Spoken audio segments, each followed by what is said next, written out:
എൻ്റെ പേര് ദൃശ്യ സദാനന്ദൻ. ഞാൻ ഓൾറെഡി 2 വർഷം മുന്നേ രാഗം എന്നുള്ളൊരു ഷോർട്ട് ഫിലിം ചെയ്തിട്ടുണ്ടായിരുന്നു. അതും ഹരീഷേട്ടൻ തന്നെ ഡയറക്റ്റ് ചെയ്തിട്ടുള്ളൊരു ഷോർട്ട് ഫിലിമാണ്. ആക്ടിംഗ് എന്നുള്ളൊരു ഫീൽഡ് എനിക്ക് ഭയങ്കര പാഷൻ ആയിട്ടുള്ള ഒരു കാര്യമാണ്. അപ്പോൾ അതുകൊണ്ട് തന്നെ ഈ ഒരു ഫീൽഡിലേക്ക് എങ്ങനെയെങ്കിലും എത്തിപ്പെടണം എന്നുള്ളൊരു രീതിയിലാണ് ഞാൻ ആദ്യം തന്നെ ഇങ്ങനെ റീൽസും കാര്യങ്ങളൊക്കെ ചെയ്ത് തുടങ്ങിയിട്ടുണ്ടായിരുന്നത്. ഞാൻ റീൽസ് ചെയ്യാൻ തുടങ്ങിയതിന് കുറേ കാലം ശേഷമാണ് ഞാൻ ഹരീഷേട്ടനുമായിട്ട് കോൺടാക്ട് ആവുന്നത്. അപ്പോൾ ഹരീഷേട്ടനാണ് ഇങ്ങനെ ഒരു രാഗം എന്നുള്ളൊരു ഷോർട്ട് ഫിലിമിൻ്റെ കാര്യം ആദ്യം തന്നെ ഇൻട്രൊഡ്യൂസ് ചെയ്തത്. ഈ ഒരു രാഗം എന്നുള്ള ഷോർട്ട് ഫിലിമിൽ ഹരീഷേട്ടൻ്റെ കൂടെ വർക്ക് ചെയ്തതിന് ശേഷം പിന്നീടാണ് ഈ ഒരു കൂവന്മല എന്നുള്ള ഒരു ഷോർട്ട് ഫിലിമിലേക്ക് എത്തുന്നത്.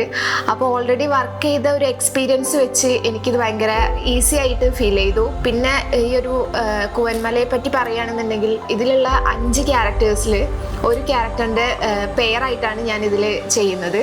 അപ്പോൾ എന്നെ സംബന്ധിച്ച് ഇതൊരു പുതിയൊരു റോളായതുകൊണ്ട് തന്നെ എനിക്ക് കുറച്ചൊരു ഡിഫറെൻ്റ് ആയിട്ട് തോന്നി. പക്ഷേ ഇതിൽ വർക്ക് ചെയ്യുന്ന എല്ലാവരെയും ഓൾറെഡി അറിയുന്നത് കൊണ്ട് എനിക്കങ്ങനെ കുറച്ചൊക്കെ ഒരു സിമ്പിളായിട്ടും തോന്നിയിട്ടുണ്ട്. ഷൂട്ടിനെ കുറിച്ച് പറയുകയാണെന്നുണ്ടെങ്കിൽ ഒരു ദിവസത്തെ ഷൂട്ട് മാത്രമേ ഉണ്ടായിരുന്നുള്ളൂ. എനിക്ക് ഭയങ്കര കംഫർട്ടായിട്ടുള്ളൊരു ദിവസമായിരുന്നു. കൂവന്മലയെ കുറിച്ച് പറയുകയാണെന്നുണ്ടെങ്കിൽ ഞാനും എക്സൈറ്റഡ് ആയിട്ടുള്ള ഒരാളാണ്. കാരണം എനിക്ക് ഈ ഒരു സ്റ്റോറി മുഴുവനായിട്ട് അറിയില്ല.